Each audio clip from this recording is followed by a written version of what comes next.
team, family, squadron. We're here with 4-time Golden Door winner, one of the greatest that's ever knocked a door, the best young leaders in the space, who's innovating and pioneering a totally new way to manage. We've got our guy Brock Grieve waiting to drop bombs. I cannot wait to get into it. But as for right now, welcome out to yet another episode of The Landing Pad. Brother Grieve, good to see you. Great to be here. Second time, or third time. How many times have you been on Landing Pad now? Is this your third time? I think 3.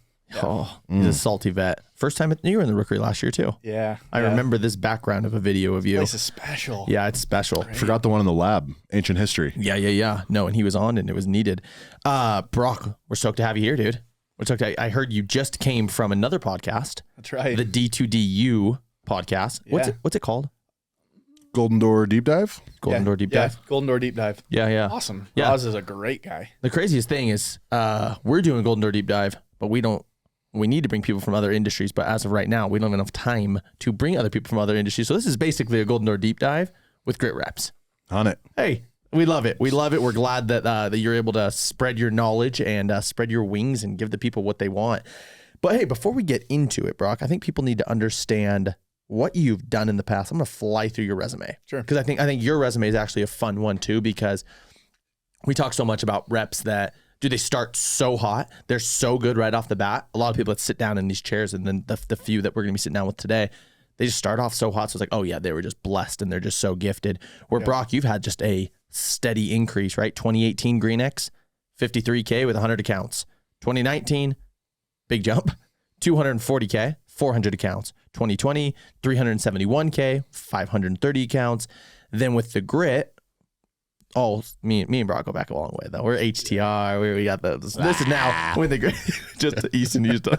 You just feel so excluded. Just inside jokes into us. Then the grit, you took a massive jump. That's when you had your first Golden Door, 761K with 1,000 accounts. 2022, your second Golden Door, 651K with 610 accounts.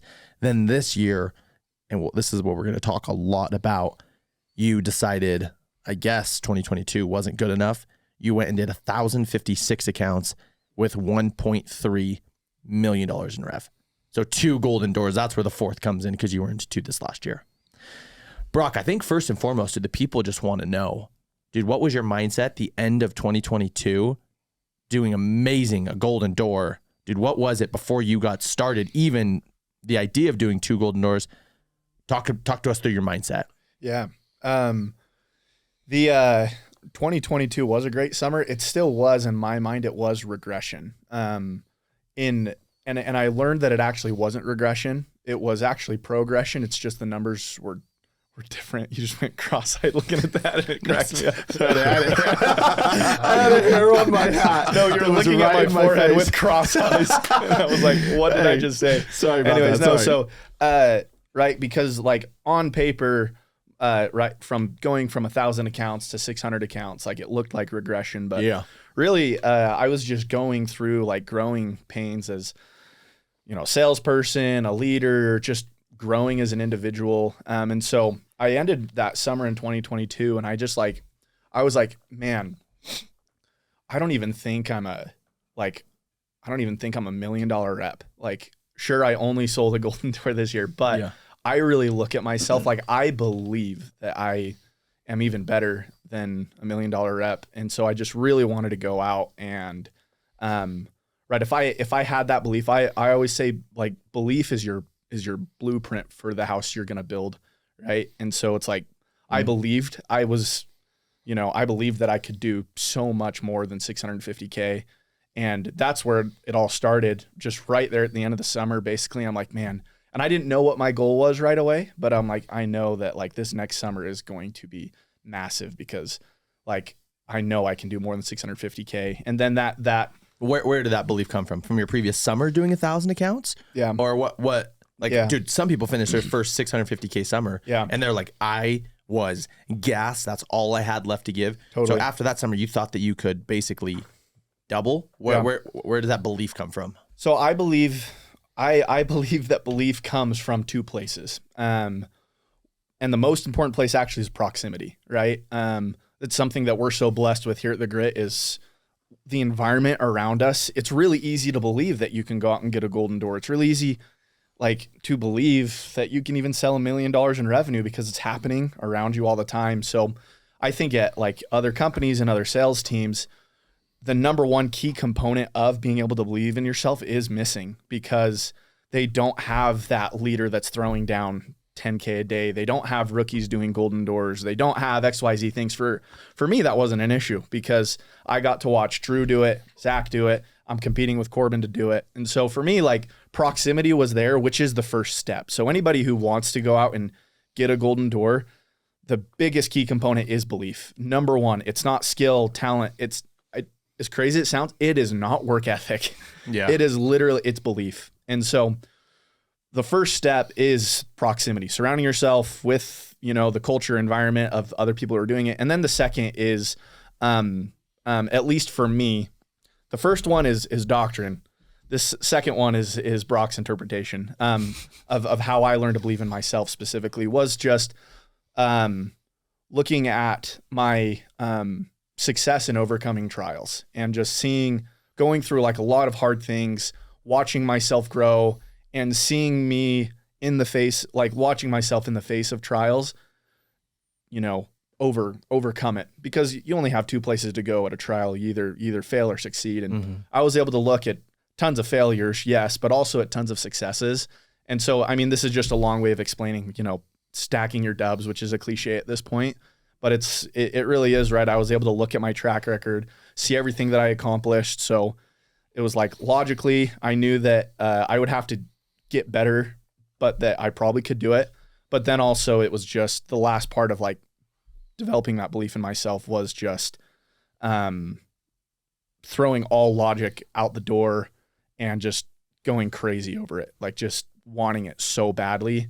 And you can learn to believe in yourself if you want something bad enough. I know that doesn't sound super articulate, but it's like, if you really want something, like I don't even think want is the right word. It's you need it. You just need it. Like you need water, or like you need air when you're drowning. Like you just need it. You'll learn, like you'll learn how to get there. And to me, that's how much I cared about going out and doing it, and accomplishing the goal, because I just knew that I was capable. And something that I talk about all the time is I cannot look at my past and see like underachievement. Like I just have to look at myself and be like, dude, I know that like I got everything out of myself. And I don't know if it's a pride thing. I don't know if it's from my background, but that's So that's basically what went into my mindset going into the 2022, 2023. Yeah. I think what Brock is describing, and I think you're putting it super well. I think what Brock is describing is like the human dilemma and trying to achieve greatness. He had every excuse to buy into the fact that I'm not $1 million. I am a golden door rep. I'm not a double golden door rep. He had every excuse to buy into that. And frankly, like both options are really outstanding. Yeah. But where I think Brock has really separated himself, and where I've seen like the craziest growth from Brock and from Seeger and the guys who have taken the next step, is they don't let whatever they've done or are doing or have done define who they are. Nothing else, it seems, affects Brock's opinion of himself. Period. Yeah. Like the only thing that dictates Brock's opinion of himself is what he allows himself to believe about himself. Yes. And so my point is, I think that's where most people, whether it's trying to achieve a golden door or really any worthwhile long-term objective, I think the first and hardest sale that you make is convincing yourself that I believe that I am more than maybe what my track record has ever shown. Which is hard. 100% agree. There's an element of whether you can call it delusion, or sometimes we call it screws loose, or there is an element of like refusal to accept what is. Like he could have accepted the results from summer 22, which were outstanding relatively. Yes. But not as far as his opinion of himself and what he was capable of. I think it's this idea. We see the coach Primetime get that clip reposted all the time. It's a similar way of thinking. So where I think a ton of people that have come on the podcast and where I see like the biggest difference in someone like a Brock or a Seeger is the fact that like they have taken this idea of belief and manifestation and law of attraction and speaking things into existence, and they've just taken it to another place. Yeah. They've taken it to a place where the only thing that affects what they're capable of, or as it seems like what they're actually setting out to do, the only thing that affects that is themselves, which is, it doesn't happen overnight. That is a relentless place to get to. So Brock, I guess that would be my follow-up question is, people can't cultivate that mindset overnight. Like, that comes from diligence and practice and hurt and all the things. What are you doing regularly? Because obviously selling is warfare. Yeah. But through the off season, as you continue to build this like ironclad belief in yourself, what are things that you're doing regularly? Getting more clear on stacking dubs. What does it look like? What does it feel like? Yeah. And I'd even love to know, to that question, what did it look like the off season between 2022 and 2023 when you had that all of a sudden that realization of who you could be and who you are? Yeah.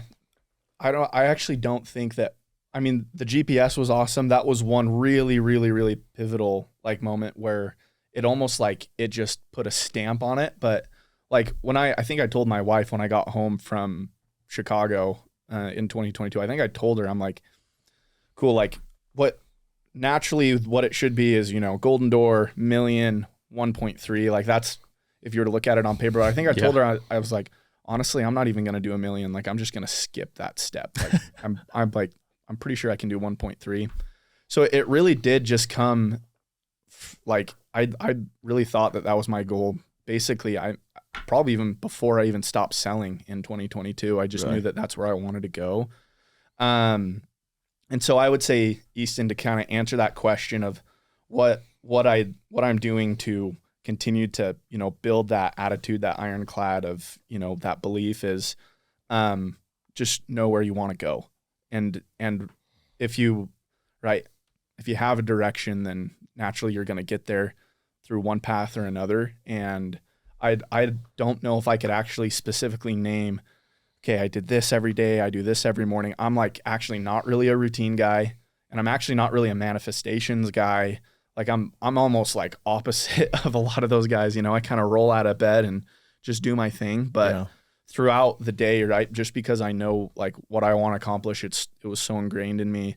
Like I was able to figure it out. I know that's not a great answer, but you just knew your final destination, and there was no off ramp before that final destination. Sure. I don't know if there's a point to having this crazy discipline or routine or XYZ things if you don't know why you want to do it. I think that stuff for sure helps where you want to go, but more important than anything is like really developing what you want to do and then looking for proof that you can accomplish it, right? And so like, for example, when I was like really leveling up, I would constantly think about, right, like my big weeks, my big days, and proximity, right? Well, Seeger did this and Drew did this, so it's not impossible, and I'm as good as any of those guys.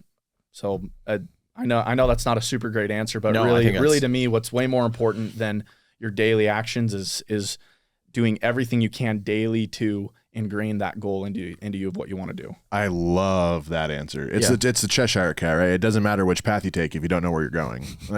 Do all the Murphs you want, like do all the cold plunge, like do all the thing. But if you're unclear about where the destination is, if you were unclear, like maybe it's one, you were like oscillating between maybe it's 1.3, I don't know, maybe it's like 800. It's just not pointed. There's power and clarity. There's power. And shout out to Jimmy when he articulates his life purpose and it's totally clear and memorized word for word, or when John articulates the why of the grit and it's totally memorized and there's just power and clarity. Totally. And it seems like what you're describing is you were just uber clear on what you wanted, and your behavior, lo and behold, it followed suit. Yeah, something that was way cool, and actually this was with Brock yesterday. We were in this recruiting meeting with this kid. He was the number one rookie at his company, a small company, one office, thing. He did $220K. He was the top rep, 0 recruits. I was like, well, what's your vision for next year? And he was like, well, I want to double. I think like it's possible for me to double. And I was like, and awesome. How many recruits do you want to have? He's like, dude, I would love to like start with like 5. And like when I heard that, I mean, when this kid, if you met him, he walks in, dude, it's a guy that is just dripping with confidence. This guy did not train a second before he arrived on the doors, and he was doing 15 a second week. Like, just, dude, 220K, like, came easy to this kid. And in his mind, he's like, I think I can double 400K. When I heard that, when I heard he wanted to have 5 guys, I was like, oh, dude, he's, to your first point, Brock, dude, his proximity is all off. He was the top rep and he was the top rookie, and he thought he could only do 400K because that's just what was realistic to him. Where the whole recruiting meeting, my entire thing was like, dude, you put yourself in a box that has been constructed by the company that you're in because they only have one office. They can't afford to grow to X number of reps for you, or you do X amount. Step out of the box, look what's out there, look what is available to you. And dude, there's no reason why you shouldn't be shooting for a Golden Door this year. There's no reason why you shouldn't be shooting to have 15, 20 recruits. Expand your vision, but it's so hard to expand your vision if you're proximity, if you're not near those type of people. Brock, I agree. I so agree. This is one of my favorite questions to ask multi-time Golden Door winners, is I feel like looking back on each summer, there's like specific lessons or morals that you learn from each summer and each team and whatever position you're filling that summer. So this being your 3rd and 4th Golden Doors both this summer, like, what is the overarching takeaway that you think you'll look back on summer 2023 and remember, oh, that was a summer of blank? I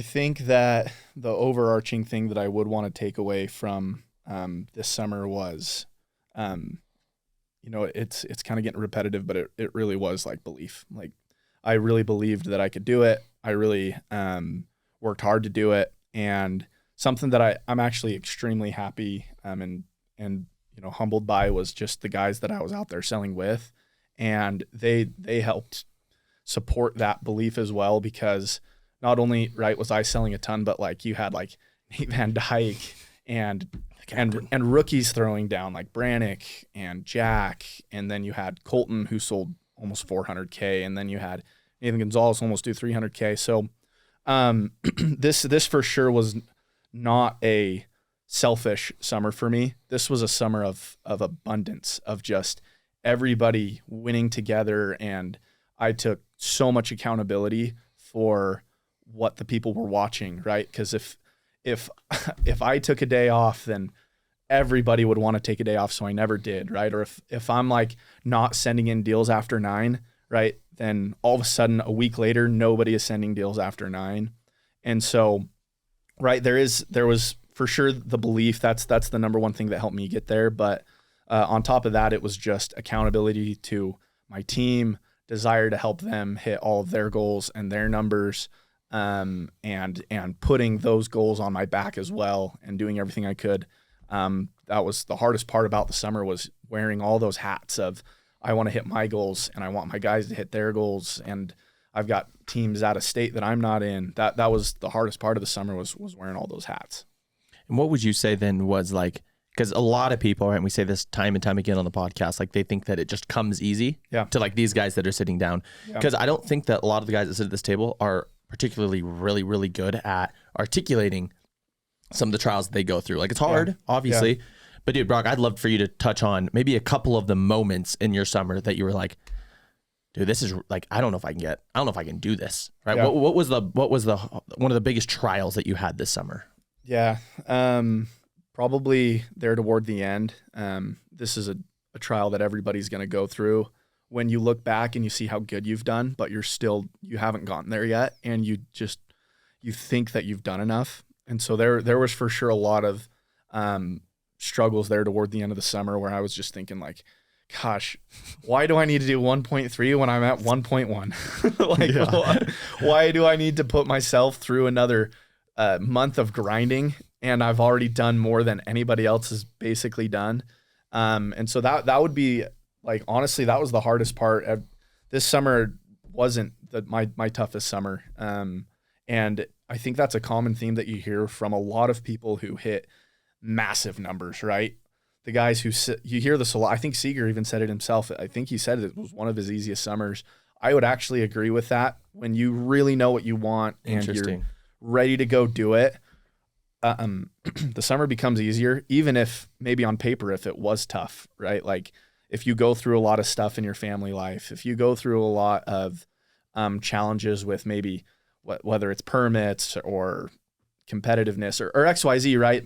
That stuff can stack, but if you really know what you want, somehow you just navigate those waters so easily, and you get to the end and you don't even realize that you had to step over those. Like, you didn't even realize you had to step over those rocks. You didn't realize that you went through that rocky water until the end, and you look back and you're like, holy cow, I did go through this trial, but like I was just so focused and athletic that I went around it quite easily. So interesting. Yeah. Anyways, so I think, the toughest thing I went through, sorry, I got on a tangent there, was just having that, just trying to fight the satisfaction of already having done so much when it was mid-August, and just finding a way to just, all right, I got to keep going, right? Just got to keep going. I can't quit early. To speak to this piece that you're mentioning about, like, there's a very real element of satisfaction that comes with like having so much success. And so my question would be, looking forward, I mean, 4 golden doors deep, like I said in the intro, one of the best leaders in the industry. I really mean that. What continues to keep you motivated? Obviously, like, continuing to provide the same experience for your reps, but what excites you about continuing to move forward and continuing to run it back and continuing to build? What excites you now more than ever, even after you've done so much, to your point? Yeah. What's super exciting is, I sit here like with genuine gratitude for the people who have buoyed me up and carried me on their backs, right? Because I wouldn't be here, right? I wouldn't have accomplished this stuff if it wasn't for the people I hitched my wagon to. Once again, the biggest key element to belief and accomplishment is proximity. And so I wouldn't have been here. And now that we have people that we work with, like now that I have, reps who, are my reps, I'm just so excited to hopefully go out and replicate what the grit has done for me and what my leaders have done for me, hopefully for some of these guys who we've recruited and who are working with us now. That's the most exciting part for me, is I hope that in, 10 years or 5 years or however long down the road, I can look back and I can look at the people who now they're in my position, and I see a bunch of Brock Grieves running around, people who have grown a bunch. That sounds corny, dude. No, it sounds like kids, right? Like a little kid. No, it sounds but a bunch of people, right, who golden door winners and guys who have just leveled up so much. Because, dude, who cares about golden door winners? Like, the coolest part about being around golden door winners is the type of people they are, right? Like, when you hang out with the Caleb Grondells and the Zach Kinzels, like, you're like, dude, I just want to be that guy. And so I hope that I can, and I'm really excited to do everything I can to just have an impact on everybody who I'm going to be working with for the next few years. Yeah, dude, I love that. And to go back to even one of your previous things, dude, when you're talking about, like, when you, even what Easton said, right? Like, when you get to the point where you've done a lot, it's really hard to go that little bit of extra mile. But I also think that translates perfectly to even reps that are at 250K, that their goal originally was like 300, but 250 is a company trip. Yeah. 250 is this pay jump. Like 250. So I would even love, like, what did you do at that point to, like, dude, dig deep and make it happen? How could this, obviously you had your goal and you know what you wanted to do, but what did you do and what advice would you have to those people that need to do an extra X amount to hit their goal? Yeah. Let's see. Or was it just doing it? No, I think it's great. One of the guys on the team this year, Brady Jones, he did so well. He did 400K as a sophomore. And I feel like he's a really good example of what I want to talk about with this point. It really did get to the middle of the summer, and he, like, just skyrocketed, like, in the middle of the summer. I think he was like top 15 in the company in August. He might have been number 11 in the company in August. And something that I saw in him, right, because he wasn't on the trajectory to do 400K. Mm-hmm. Then all of a sudden things just clicked for him. I would say for those guys who, like, need that extra push to really get there to the goal is really to believe in the ramp, which is dumb, but it is true, right?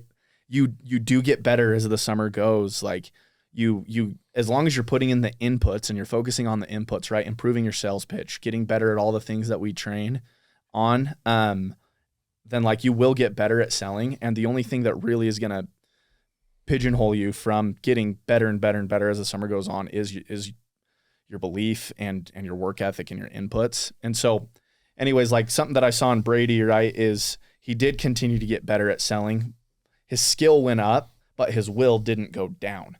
And so he got better and better and better at selling, and he started working harder and harder and harder and harder. And he was just developing this culture within himself of knocking late on Saturdays and wanting to go out early when he could and being all in for the trainings, giving it 100% in the role plays, and then actually going out and applying the trainings. And he took a mantle on his shoulders of being a leader. Anyway, so I think for those guys who want to like really, really like, if you feel like you're like maybe falling behind, like believe in the ramp and then just take action and accountability to, holding to buying into the ramp and actually doing it. No, it all makes sense. To the piece that we talked about later, and then I want you to I want you to take the floor. I've got an interesting question, but there's a quote that we read earlier today. It was Gandhi. It's essentially the quote was, "The true mark of a leader isn't how many followers they have; it's how many leaders they create." And it's so clear when we get and we have the opportunity to take the time to talk with real A+ leaders, because it's very clear that like, yeah, Brady Jones is totally projecting to be another Brock Grieve, and like the growth within Nate Van Dyke, and you go through the entire list. It's very clear that like, no, you're not an incredible leader because you sold 2 golden doors. That's awesome. But to your point, like that's just a reflection of who you are. The ultimate reflection, in my opinion, and this is what I think every last rep in the industry, solar, pest alarms, windows, vacuums, knives, you name it, every single rep should ask themselves is, am I following a leader who I want to become? Yeah. And if the answer is yes, then the next question would be, if I think my leader is really that good, how has he replicated himself? Mm-hmm. Because then you start to get really clear, and you guys start to get very, very granular on, okay, like I'm actually seeing who has replicated themselves. I'm actually seeing who is producing reps and managers and leaders and recruiters like they are. Then it's a very easy way to separate the fakers and the pretenders from who's actually plugging in and creating real leaders. And so my question, Brock, is this. You've got a totally open platform to speak to the industry. If you were able to implement your king for a day, one sweeping change or one paradigm shift that you think would most benefit the space, what do you think that would be? Everybody has to come work with me at the Grit. Yeah, sure. Everyone's got it, or me, or Seeger, or buy that stock, baby. All these guys, it. all these guys, right? My rule would be come try it out, man. Come try it out for a weekend, right? Just come and see and feel the difference. No, honestly, I think the one thing that I would change in the industry would be helping the focus shift from all the shiny objects, the pay, or like crazy deals, and helping it shift to what's like actually important, which is like the inputs of a summer program and the growth potential like within the company. I think that would be a huge change. That is an interesting question, and I don't really know if I have an answer other than, all the people here are doing a great job. Like I don't see it anywhere else. Haven't done this for a long time. Like I would say like, come and try it out, man. Come and see if you can improve and get better. Yeah, no, 100%. And it's like, dude, so much that same meeting me and Brock were in, like this company was going to just buy this guy like a lease for a Tesla. And it was just like, okay, wait, take a step back. That's like $5,000 for the whole year. Let's think so much bigger and so much clearer with like what really matters. What really matters. And that little shiny stuff, those little trips, those little bonuses, those don't add up to anything at the end of the year, 2 years, 3 years down the road. So yeah, I think I'll do a shameless plug for Brock Grieve as well.